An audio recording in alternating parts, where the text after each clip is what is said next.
రాత్రి తిని పడుకుంటే పొత్తుడికి కడుపులో పోట్లు వచ్చి జీర్ణం అవ్వక ఏడుస్తున్న వాళ్ళు 1,00,000 మంది ఉన్నారు. తిన్నది గుండ్రాయి అయినా సరే తెల్లారేటప్పటికి జీర్ణం అయిపోతుంది సంతోషించి.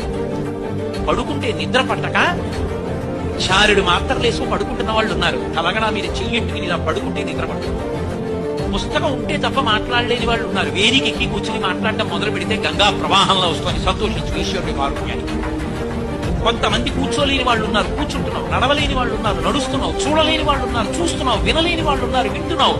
ఈశ్వరుడు నీకు ఇచ్చిన దానికి ప్రతి క్షణం తృప్తితో ఓలలాడిపోవాలి. ఎన్ని మాటలు కృతజ్ఞత చెప్తావు.